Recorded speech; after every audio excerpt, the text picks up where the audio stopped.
Okay, wonderful. So yeah, as as they are being kicked in, Pico, are you still on the roof? No, I was because people were moving and investigating. You mentioned there were like tall pieces of lumber, like kind of piled up. So I imagine there was like probably a path of lumber that Pico was following. Sure. To get to the river. Give me a perception check. Let me just say this. He's definitely looking around. That is a 9. Okay.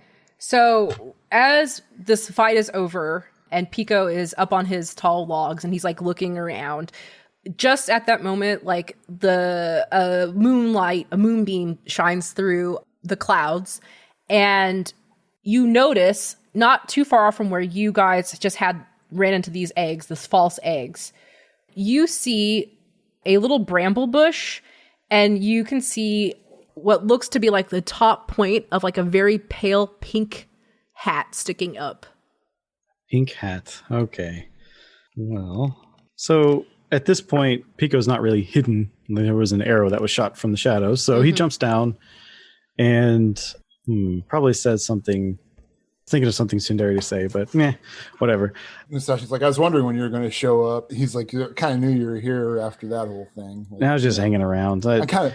I'm going to be honest with you, though. Musashi, being a former bodyguard dealing with this shady thief cat, he's kind of giving you the side eye with his good eye. Like, he's like, dogs don't like cats. Yeah, any look you give is going to be a side eye. So basically, Pico will go ahead and mention the gnome. Like, so was it Chuck?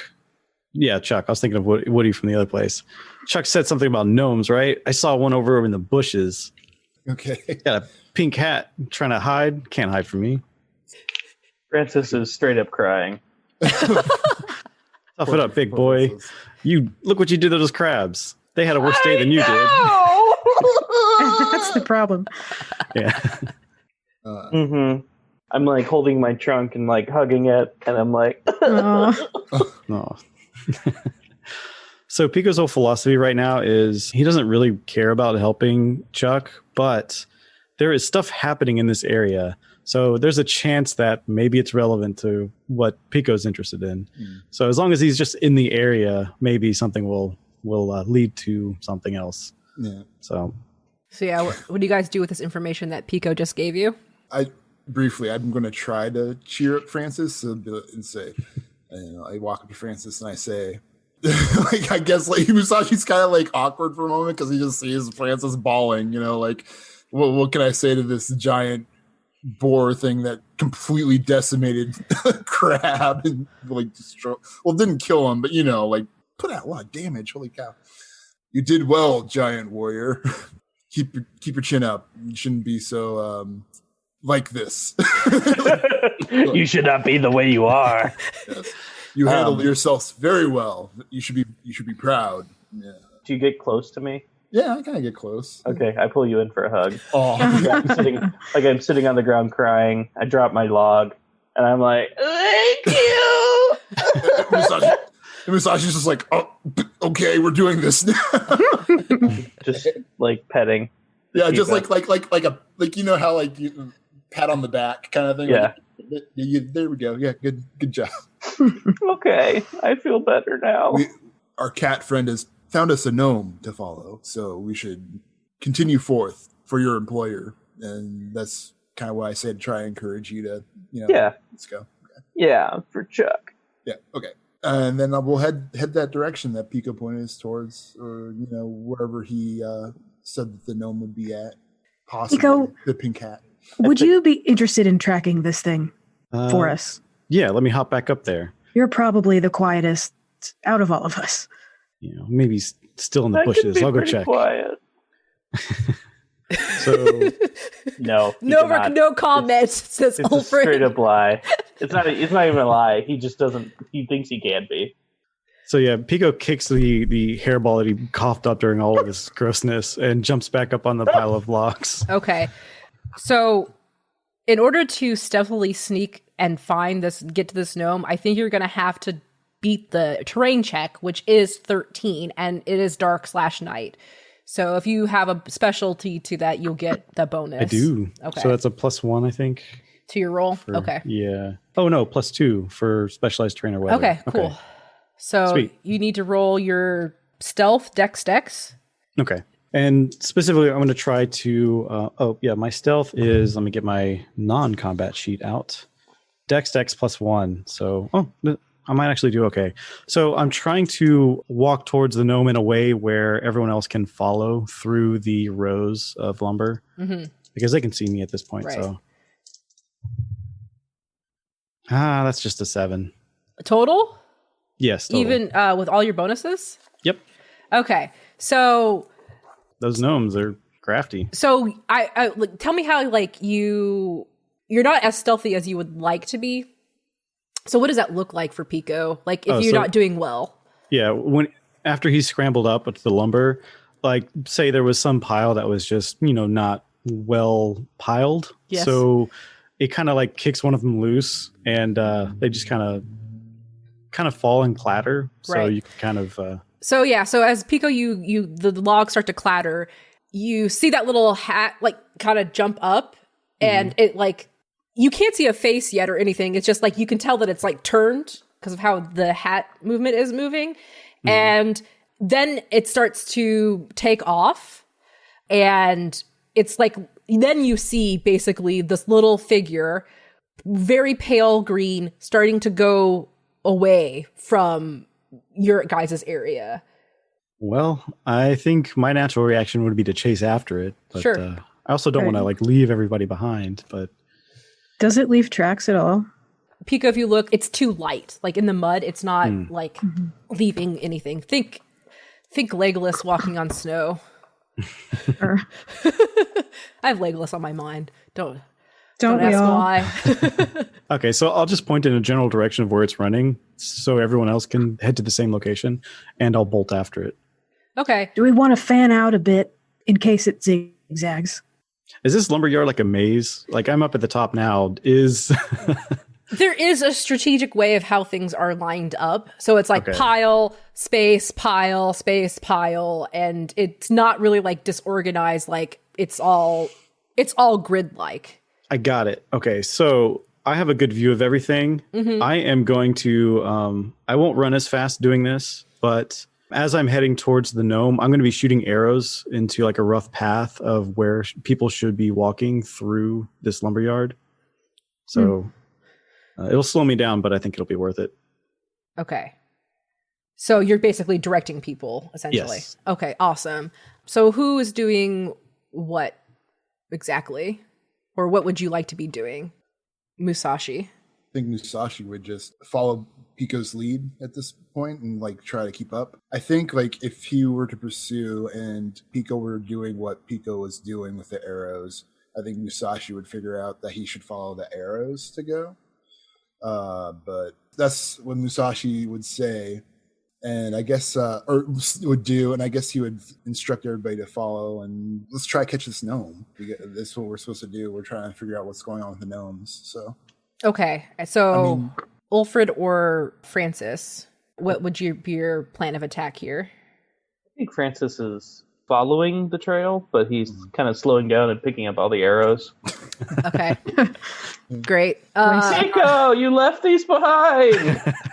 And Once we get to the gnome, I'll need them. Ulfred? If we're going in a grid pattern here, Ulfred wants to follow, but like one space over, Sure. just for a little bit of vantage, I guess, and Okay. watch a little bit more of the trail. Because you are traveling through the swampy, brambly area, and it's dark out, I would like all of you to make a travel check as you're trying to navigate this. Musashi's Look. gonna die. Good luck, Musashi. Straight up unconscious. I think, Musashi, I'm going to give you a +1. Remember, you guys all have fumble points to spend as well. But Musashi, I'm going to Concentrate go... on travel check. I don't think you can. Let me double check. I think you can concentrate on everything except for condition. Does anybody remember or have that? And damage. I remember it. Yeah. Can't be used with condition checks, initiative checks, or damage checks. So you can concentrate while you're doing it for a travel check. I think you have to spend MP for that. Yeah, half your Half MP. Half your your MP. MP and you can also spend a fumble point, and I guess Yes. that's also concentrating. So Yes. I will do that. I will spend half my MP and my fumble point. To concentrate to roll this, because the number that you're looking for is 13. Yeah, no fucking way. It's nighttime. Also, you guys, so here's the bonuses I'm giving you. One, Pico is basically guiding you guys. So you get a +1 from that. If you concentrate, you'll get a +1. Musashi, I'm giving you a +1 from learning how to travel in this area for today. That's a special Musashi point. And then if you can do anything travel gear that you might have, any sort of shoes or sticks. I have a sun cape. Okay, there's no sun. Yeah, exactly. So I'm like, yeah, that's me. Alfred wants to take one of his arrows and cast pure crystallite on it so that Ooh. we get a little bit of light. Yes. Awesome. That's only 2 MP. What level terrain is this? This is a level 3 terrain. Okay, cool. So I spent my fumble point. I used concentration. I got my special point, and then +1 from Pico. So I got a +4 to my travel check roll. Okay. And you want me to roll that now? Yes, go ahead. What's wrong, Chris? So fucking happy. I got a 6 and a 4, and then +3 is 13. Yeah, you got it. Woo! Wait, was it? It was 13, 13, right? yep, mhm. Okay. Uh-oh, So am I going Musashi. to get a +1 for my Crystal lantern light. arrow? Okay. So I rolled 3. +4. That's not a big number. 7. Yeah. I Is got fumble- 7. Is that +1 for fumble point? Yeah. Yeah. Yeah. Okay. I had a +4 to that roll, man. With all those. Sheesh. Musashi. All right, let's see what I get. It's all your My fancy strength and clothes dex- that you're My wearing. strength and dex is 10 and 8, and I rolled a 3. Yeah, I rolled a. I guess we kind of have the same. Well, No, that's a fumble, isn't it? So No. No, I it's don't No, it's think not. Okay. Fumbles 1-1. Kristen? no. It's a fail. Okay, what was the failure? I rolled 5. I get a +1 for well-traveled, +1 for my light. And was there anything else? For the following the trail thing? It's not Yes. going to come up to 13. Okay, gotcha. Pico? I rolled an 8 naturally, but then I used concentrate. I used my night vision. I used my extendo pole, and I used the fumble point. So I crawled it up to 14, just barely. Jeez. But I used everything that I could use. You guys are in a weird, dark area. So Musashi, you start running, and what happens to Musashi? Nothing, like you will lose half of your hit points again. Half of my hit points brings me right back down to where I started at the beginning. Sorry. Musashi falls, and I'm thinking like what he does is he slips, and he tries to brace himself with his arm, but he lands on it wrong. So it Okay. kind of like it doesn't break it, but you know how like when you do something wrong with your limbs, it kind of leaves that Ow. muscle soreness feeling. Yes. And so it kind of like messes up his sword arm, which is why it's kind of like why it did so much damage to him. And he's like, ah. Gotcha. Musashi just lays in the mud at this point. He's like, I can't walk in this land for a minute. Oh, poor Musashi. Alfred, same kind of situation for you. I think that the whatever trail he picked was just too dark. Too much shadow in between the logs or whatever. And then, yeah, he gets basically, because he went into a different lane essentially, and started to lose track of Yes. and then eventually just maybe exerts himself trying to get back to where he's supposed to go. Yeah, I think he gives up pretty easily. He knows he's not the person for this task. Okay, but however, Pico and Francis are off like horses, and they are running through this log yard and are able to catch up with this gnome. And I'm seeing like Francis on the bottom, right? And then Pico's like jumping from log to log and it's chasing. I have the And pole, and I'm pole vaulting too. yes, yeah. So Nice. every once in a while you pole vault, Pico does. And I think Pico at one point you pole vault and this gnome looks up as you pole vault over, and like the shadow crosses its face as it's watching you, and you land in front of it, and the gnome looks behind Oh, no. and can see Francis running, and it I just am Francis become death. stops. This gnome just stops. Yeah, you're going nowhere. No, wait, what? No, what? and it starts to like try to run. What do you guys? I extend the pole out to kind of make a little barrier to kind of like and it backs backs stop away. at the stomach. No, it's okay. I'm just going home. So don't worry about it. I got it. And it's like just kind of stammering there. And then you two, Musashi and Ulfred, because you guys are both dogs, essentially, like you could hear this little high-pitched noise coming from where you probably need to go. So I can follow it? Yes. Cool. Oh no! What'd you do with the lumber, thief? I'm not a thief! I didn't do anything! It's funny coming from Pico. Yeah. What are you doing in the bushes over there in the dark, being all creepy? I'm not doing anything. I wasn't being creepy. I was just here making sure. And Again, that's also looks at for you. Pico to say. While the gnome is talking, Francis is gonna like get down on its level.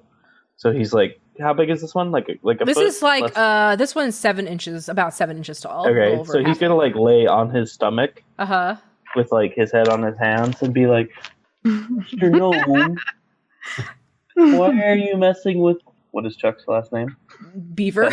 Oh, it was What is Miss Clariana? yeah, Clarietta. The Mrs. It changed a lot. Don't worry about it. But the last name is Beaver. Why are you messing with Mr. Beaver's wood? I'm not messing with anybody's That's really anything. mean of you. What? That's really mean. Why I'm would you not do being that? mean. They're the ones being mean. They've been cutting down so many trees lately. I'm gonna sniff him while he's talking. What does he smell like? Chlorophyll, like earth What? and not chloroform, but like the Oh, okay. like plant, like just Yes, he very smells much like a like plant. greenery. Like you sniff them and you're like your mind is transported back to when you were a young tiny boar in the forest and you're eating fresh spring grass. Oh, so I'm hungry again. So you ratatouille just a minute. Yes, Oh my god. yes, that's what it gonna- smells like. Sniffing and like tasting the air. Is he gonna? And, like the gnome looks at Pico. Is he gonna eat me? He might. You should have seen what he did to those crabs back there. Oh, don't hurt me, please! Don't hurt me. Okay. Alfred comes up and he's Okay. like, Please. okay, this all needs to calm down. So he's like, do you mind if we just ask you a couple questions? Fully As long out of breath. As long as you don't eat me. We're not going to eat you. Everyone else, back away. Francis will like boot Give him scoot some backwards. space. It's just like in the mud. Yeah. I think you're okay, Francis. But Pico will kind of back up, but he'll lick his lips a little bit. oh my gosh, I bet you taste like catnip. not helping. Can I use my journalism skill and roll insight? Yeah, Get his true intentions. sure. Yes, We did that. Was int spirit, just to kind of make sure he tells the truth sure. the way we want to hear it. That's an 8. Oh, yeah. You will be able to tell. Like, Okay. just from how this gnome is acting right now, you could tell that it's very, very scared. Mhm. And also that it's very young. Not like child young, but like based on what you know of gnomes, this is a younger gnome. He's not in the gnome hierarchy. Yes. He's not in the gnome government. Yes. Not like an infant, but like an adolescent. He's Maybe? not old Or enough to no? vote. Okay. Okay, fair enough. Old enough to join the army, not old enough to vote. Yes, yeah. Yep. What are you doing out here? Well, I like it's kind of it's trying to hesitate, but it's like looking around and just knows that it's not. It's good just to that lie. there's been a lot of things missing around here, and we're trying to help someone figure out how to stop that. Well, I mean, I don't know anything about missing here, but we've been missing a lot of trees around Timbercliff, and we know that the beavers are doing it, and we just don't know why. I'm here because Chestnut told me to come and watch. We've been watching to see what the beavers are doing. Who is Chestnut? Chestnut, Chestnut's like she's well to you guys, kind of like what you call a mom, you know, like I see. like a mom. She takes care of us. And what was your name? I'm Aspen. Say again? Aspen. Okay. Sorry, I Ow. didn't hear you. It's okay. I'm just kind of small. Yes. Oh, we're the one asking the question. What was it that you are looking for? Well, to see where they're putting all the wood. And, like, there's been things that's just been going wrong. We don't know why the beavers are doing this. How do you explain capitalism to a obligate communist? Yes, exactly. So I think at this point Musashi's like ragged and he's heard this part, but he's been like using his sword as like a walking stick, and he's kind of like finally he walks up beside Ulfrid and like kind of interjects his own question, if I may. Sure. Or he makes a statement. He says, "Well, the beavers are accusing the gnomes of making the wood disappear." We don't make wood disappear. We make wood. We make trees. We make life. We take care of the trees. We're not making anything disappear. The beavers are making the things. They're making the trees disappear. Is that what you have observed? What have you observed the beavers doing? Well, they go out into the woods, and then they're taking the wood and they're putting it to the river, and there's a lot more. Like, we understand how beavers are, and this is what they eat, and this is what they do, and that's fine. That's nature. That's natural. But it's way more than ever before. They're hurting the growth. And he obviously is starting to get really upset now. Mm-hmm. I was about to say, he's saying it's natural. It's like you're contradicting yourself at this point. What do you mean? But no. I mean, like, but then before you added, oh yeah, too much. Yeah, but it's too much. Like, if I could do numbers, if I could make a number, it'd be bigger than the last number. Right. I see what you're saying. That's disgusting and adorable. All right, I hate how cute it is. I hate it too. I'm gonna boot scoot forward a little bit and just be like, "It's okay. It's okay, little buddy. It's not okay. This have is you bad. Have you tried talking to the beavers? That would be an idea. What is your next move? If after observing, what comes next? Well, I go tell Chestnut that the things I saw, and then Chestnut tells us what to do next. And sometimes it means we plant more trees. Sometimes it could mean something, because we don't know. Like, I don't know. I'm confused. I'm scared. I understand. Musashi kind of thinks, and he looks at the little gnome. He says, "We might be able to help you if you'll just wait here for a second. I want to discuss things with these 3 others, if you don't mind. If you want to get in on it, you can, but some of it might not register with your little perspective. It might not make of sense. Life." Yeah. So I want to kind of like turn to Ulfrid and just say, like, it sounds like it doesn't make sense from a lumber worker's point of view to harass these gnomes because they create the trees that they basically harvest.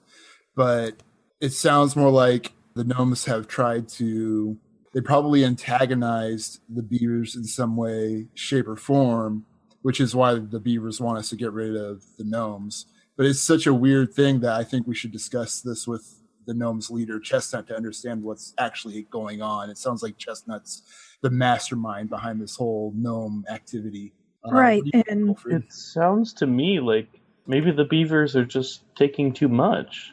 Yeah. Forests need to replenish. Right. You can trample your way through it, but yeah. Yeah. There's an easy solution to this. They should just plant more trees. Mm-hmm. Which Problem sounds solved. like that's maybe their next move, but if lumber is disappearing, I don't think that it's these guys. We are probably it's definitely not these guys. Yeah, Musashi's looking like, at it's a definitely third not party. these guys. So maybe we can ask this thing, have you seen anybody other than beavers?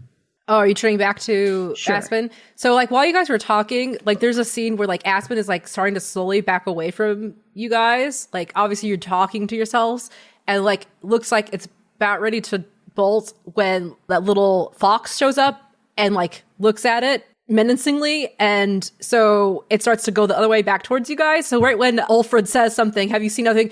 It's standing and looking at you, like, other things? Well, I mean, there's been big holes around here. Is that what you're talking about? Perhaps. What are these holes? Can you show us one? And it like looks back to see if that fox is still there, and the fox is no longer there.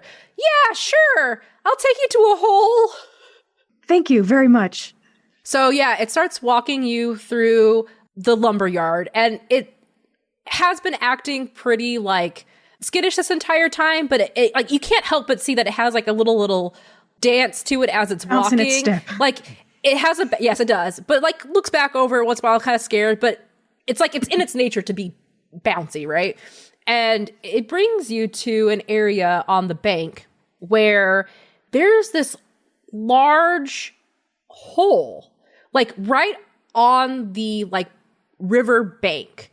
And I mean, when I say large, I mean it's like I can't do beach balls as a reference size for this.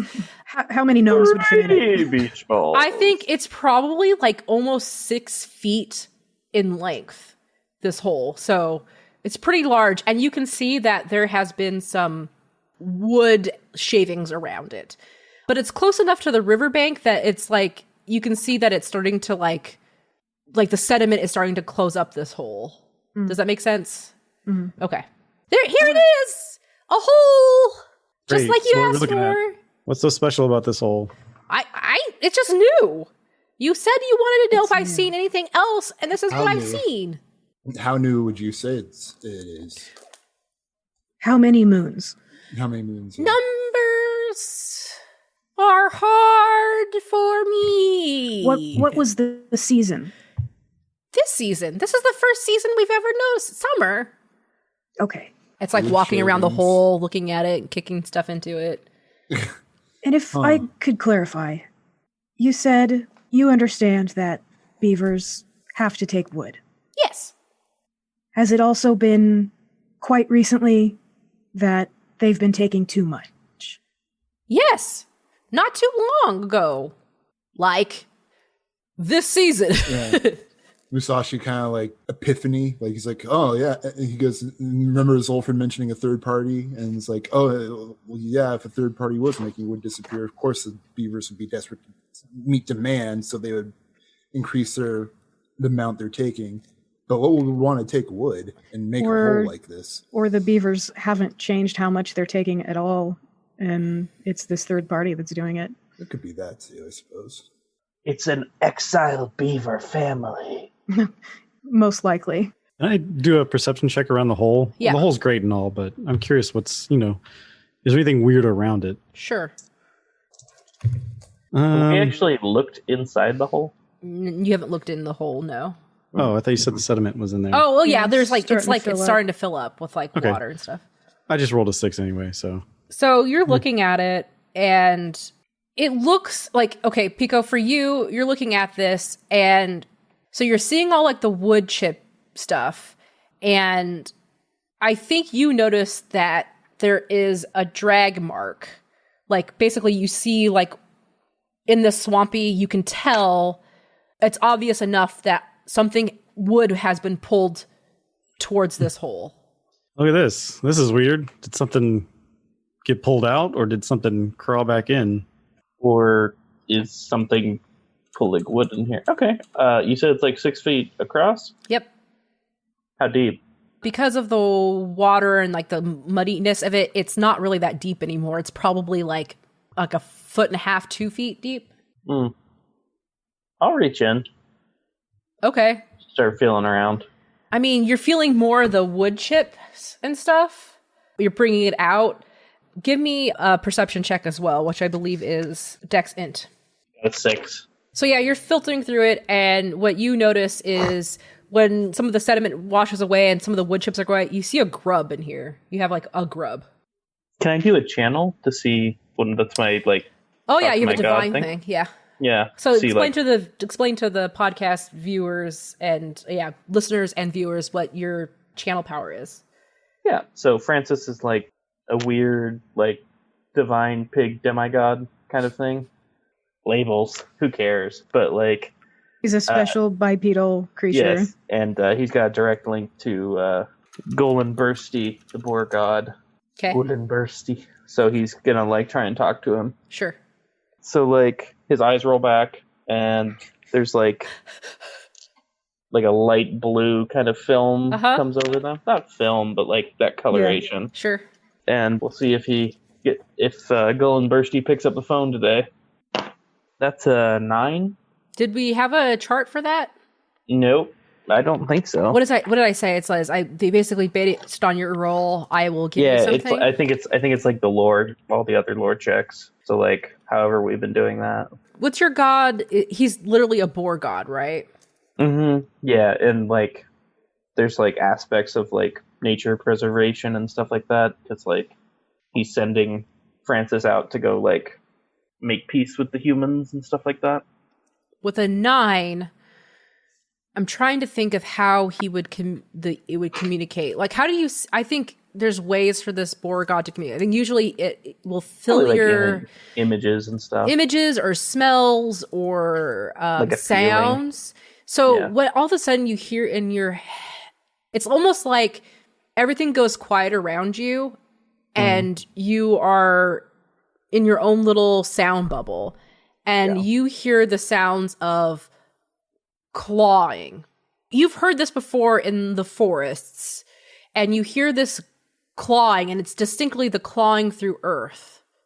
Like and the mole? Smell that you're smelling, the smell new earth and dirt and grubs, and you can feel like that's what is all of a sudden, and then poof, it's gone. So you do with that what you will. Okay, I'll mention that Dad says that there's, I don't know what the phrasing is here, some kind of creature digging through the earth, making these holes. Maybe has something to do with these little grubs. Maybe some kind of like badger? It's something in the forest. It's a real thing. The main complaint with the wood disappearing was beavers were claiming that something was taking lumber, correct, Amber? Yeah. Correct, yep. Maybe it's dragging it back to this hole. Musashi kind of does another epiphany where he like fist on hand. He's like, he kind of like looks at, he looks at the gnome and he says, you mentioned that you know things of nature and that what the nature of beavers is, but do you remember what other creatures of nature eat wood? Termites? I mean... Did Francis say that? Like termites? That was something I was thinking about. Yeah. I mean, yeah, there are lots of other things that like get stuff from wood and take wood from the forest, but like not from the water? I don't know. Well, what eats dead wood, to be more specifically, is what Musashi corrects himself. I don't know. I haven't been here very long. Musashi's like, kind of looks at him disappointed, like, talk about knowing nature. You're just a species that's saying beavers. Anyways, baby! Musashi goes, termites, insects. There might be a big insect kind of monster that's taking wood of all kinds. Let's ask, does he know anything about the grub? Just like these grubs, like they're like baby bugs, right? Like they haven't. You shove the grub into Aspen's like. I don't shove it. Well, you hold it in my hand. Show it. Grubs live in all sorts of things. Mm-hmm. I don't know. I want to go home. You guys could talk to Chestnut if you want. Like, that's fine. I can take you to Chestnut. Please, that would be wonderful. Yeah, please. Okay. You don't know anything. Okay. Poor Aspen. Where's the lie, though? Aspen's not in the let's solve the mystery mood. I got chased around in a dark swamp. Okay, I'll take you to Chestnut. Let's go now. Please. Yes. Okay. Mm-hmm. Well, let's go and follow me. And starts to walk you guys out of Log Yard. And that is where we'll end it for today. So the last scene is basically aerial shot of like Aspen walking you guys out of, and the camera's pulling back, and it looks back over to the hole, and the hole just goes blob. Yeah. End. Okay, awesome! Yay! Thanks so much for playing. I'm so happy that we were able to get the show up and running today. Oh wait, we know what we didn't do last time that we should do this time is level XP. Oh yeah! Oh snap! So before we have 2 XPs. Before I cut you guys off, last time XP wise, We didn't fight. You didn't really do anything. Travel. So you didn't travel or fight, but this time you did. We did things.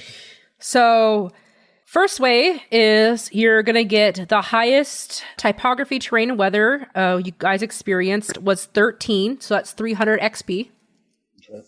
I did not use a benediction. And the egg monsters, level 3. So 30 XP for that. So you guys should have gotten 330 XP. Okay. It's going much slower than last time. Because last time I had an artifact that gave you guys double XP. Mm-hmm. But no longer. Okay. So we're 1530. Is that correct? Yes. You guys started out level 4. Cool. Cool. All right. Well, on that note, I will do the outro. I will do myself first. Hi and bye. I'm Amber, also known as Rocket Orca. Find all of my stuff online at rocketorca.com or geekspective.com. I'm not going to list out everything that I do because it's too much. And now I will pass it on to Brandon.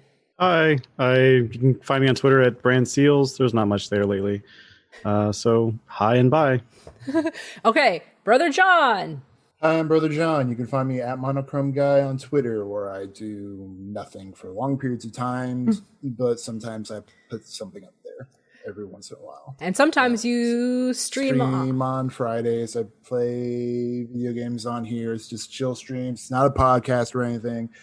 Me being the geeky anime library that I am, I like to talk about stuff that's anime or comics or stuff like that. So if anybody wants to hang out on Fridays and just talk about that kind of stuff, that's kind of what it's there for. So, and watch a video game at the same time. Woo! Yep. Do that. Then we also have Kristen. I'm Kristen. I'm too busy doing cross-stitch to be online. Fair. Valid. And then Chris. I do not exist on the internet. I am a figment of your imagination. Only on Geekspective streams every once in a while. I only come into reality to stream and then I poof back to hammer space. Sounds ideal, actually. You see, what we do is we have a room where we set up a mannequin, and then with the power of our imagination, Chris comes to life. Yeah. Wow, we're very powerful. Yeah, we're going to put him on the shelf after this game. Chris lives on in our hearts. Okay, and with that, come see us hopefully 2 weeks from now as we keep this show going. Bye! Bye! Hey everyone, thanks so much for listening. As you may know, we're streaming Book of Summer live on Geekspective's Twitch channel every other Sunday at 1 p.m. Eastern. Come watch us play the game live and get to see the actual artwork and handouts I've made, and of course, our cool faces. And if you can't catch it live, the VODs will be going up on our Geekspective YouTube as well. If you've been enjoying Shapeshift, please leave a rating or review on Apple Podcasts. Sharing what you like about the show and talking about it with others is also super helpful and appreciated. Another way to help me and the show out is by becoming a patron of Geekspective's Patreon. That's patreon.com/Geekspective. I'll be releasing a series of blog posts from my Book of Spring prep, as well as tidbits of Book of Summer prep as we go. Shapeshift is a member of the Geekspective Network. There's a lot of other shows you can find me on at geekspective.com. There's Red Mage, Blue Mage if you like Magic the Gathering, Party Like It's the Greatest Year in Film if you enjoy movie discussions, and of course, Tales from Mox Ferry. You can get information about the Geekspective shows by either following the Geekspective Twitter, that's at Geekspective, or going to the website at geekspective.com. And you can find me on Twitter either at RocketOrca or at ShapeshiftCast. This episode was edited by Rudy Basso. You can find him on Twitter at Rudy Basso. That's RUDYBASSO. Thanks, Rudy.